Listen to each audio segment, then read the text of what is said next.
Good morning, James.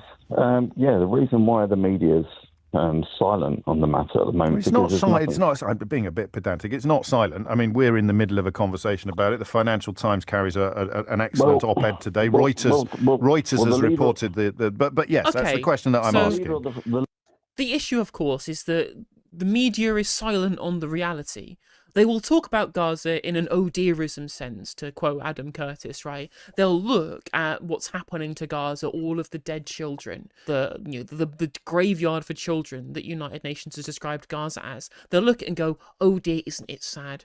Isn't it sad that this has happened, without critically analysing why it came to be like that, and the reality that created the situation that we have at the moment and the material conditions that underlie the conflict, right? They will strip out all context and just go, isn't it sad that the kids are dead? Or they'll go, isn't it sad that the kids are dead? That's Hamas's fault.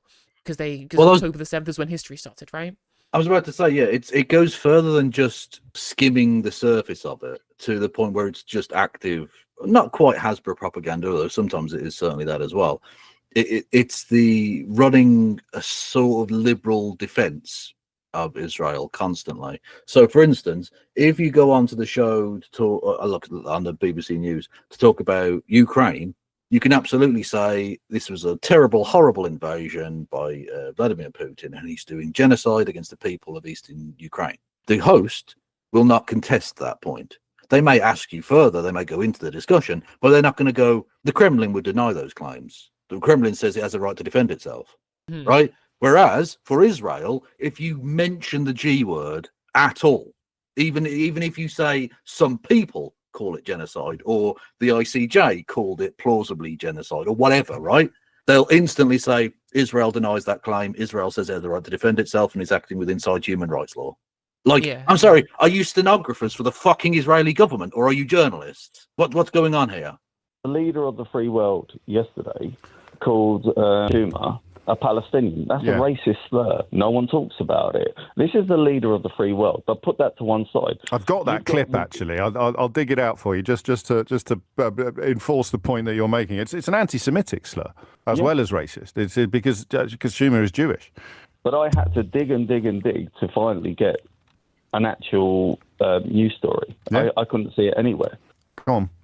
James, sorry. Yeah. So what I was saying was, if we've got news headlines like 40 beheaded babies or babies baked in ovens or mass rape, etc., this fits a particular narrative, and that narrative, for whatever reason, suits certain news organisations, and they will go hell and leather to put their reports on their front pages, etc. Look.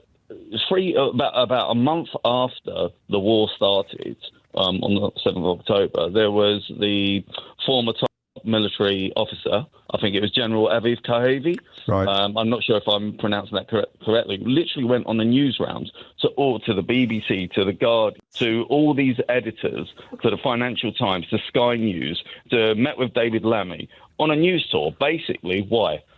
To coerce these news channels to perpetuate their narrative. What happened to Sangita, even at LBC? No, that's just Rolex, mate. And I mean, you can say it because you've got free speech, but that's just crap. Thank you. All right. We all sit in. I'll tell you something, because it bores me rigid. This, and I can't believe that certain people have allowed this lie to be perpetuated. We sit in a room every 3 months. Every single person that works here. We sit in a room every 3 months. They show us graphs of how our program is performing, right?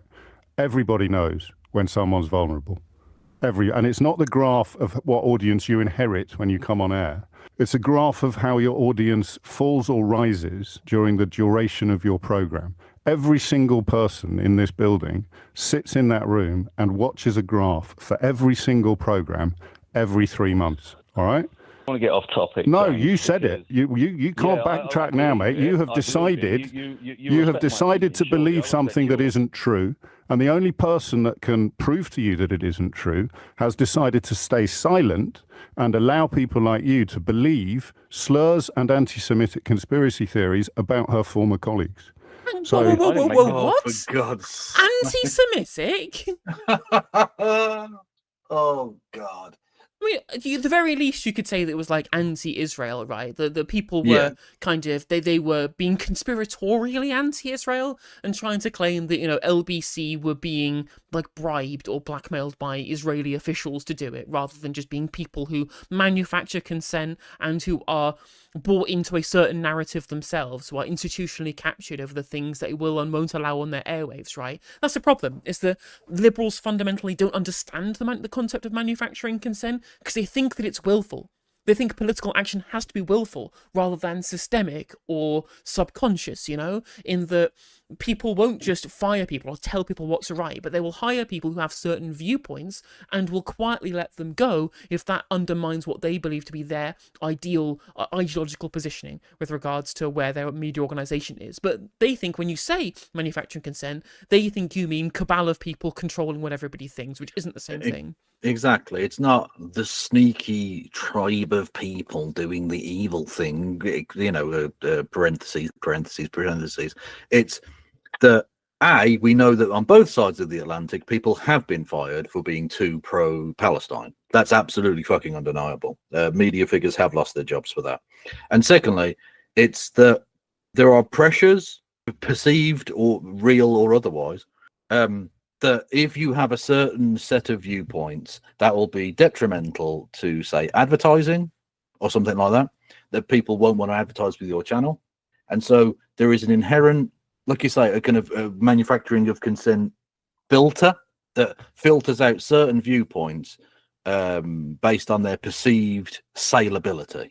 So if you're pro-Palestine, the people at the heart of the LBC organization, whether they necessarily would have defended her if she'd been pro-Israel or whatever, we don't know. And like Sangita Myska hasn't said anything about this, but we know that if they really wanted to, they could have battled for her to stay at that position. Look, her numbers weren't that fucking dreadful. She might have been under threat or whatever, but if the perceived saleability to advertisers, regardless of the numbers involved, was better, they might have stuck with her. And so there is that inherent financial incentive to filter out certain viewpoints, socialist viewpoints, pro-human rights viewpoints, because that's not saleable.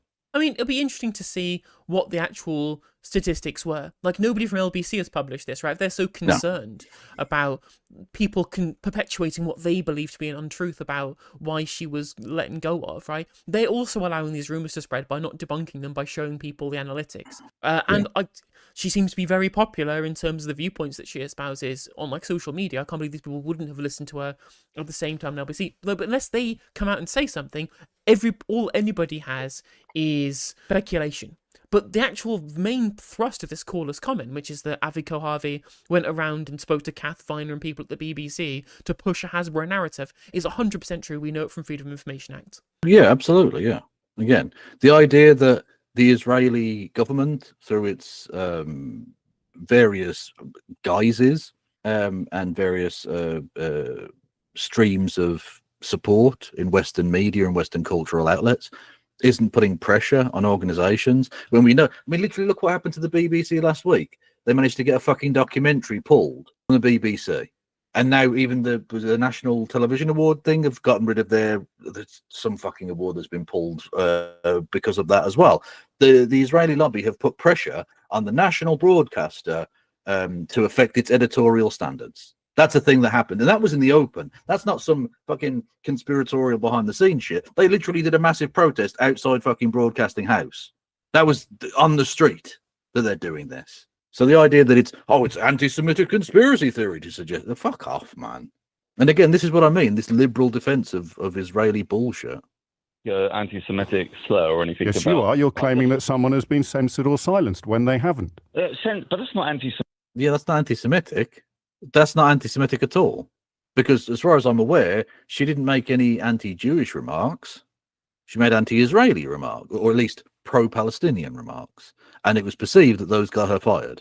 So what the fuck is the anti-Semitism claim you're making?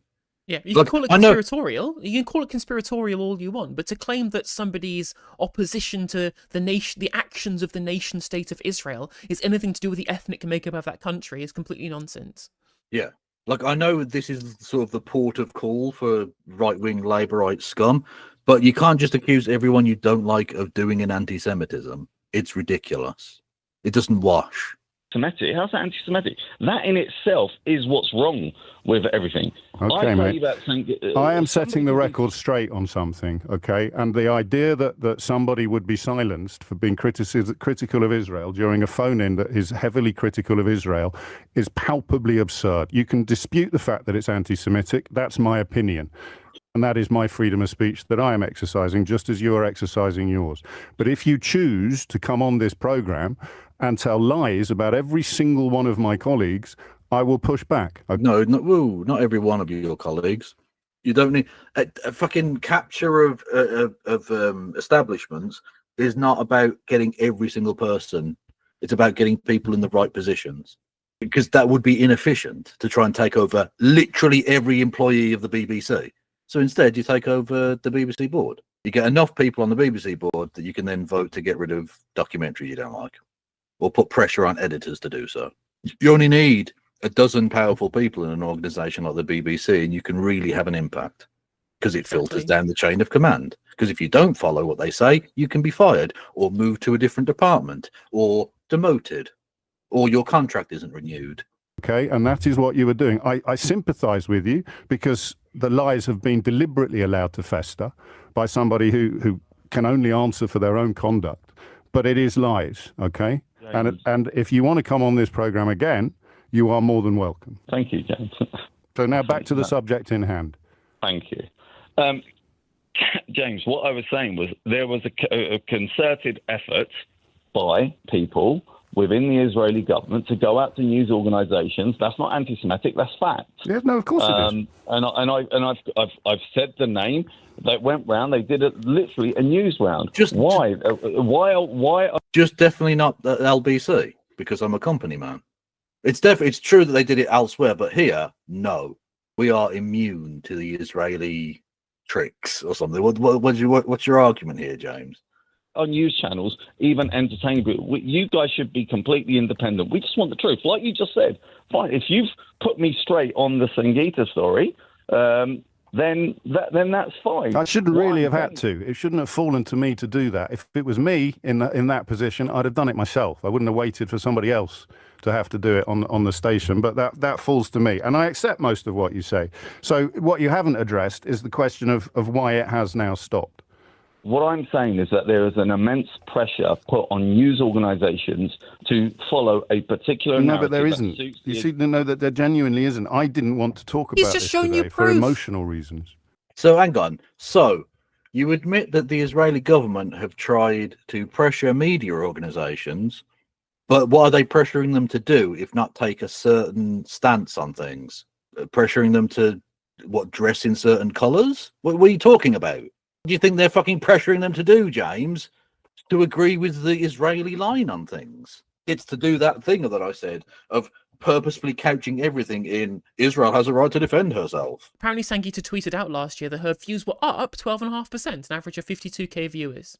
So it seems like that's fine for the time slot, apparently, according to her. So it doesn't seem to corroborate James's statement here over why she was let go of. Not because anybody's putting pressure on me.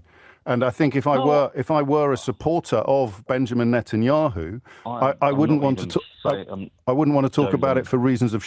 Also, again, James, you seem to think that you're a completely independent actor in all of this, which nobody is. We exist within, get your Joker memes ready, a society, right? You know that there is a media landscape out there, and that there is an acceptable and unacceptable way of talking about these things. The way that is set, at least in part, is because of hostile foreign actors engaging in pressure campaigns in high media organizations.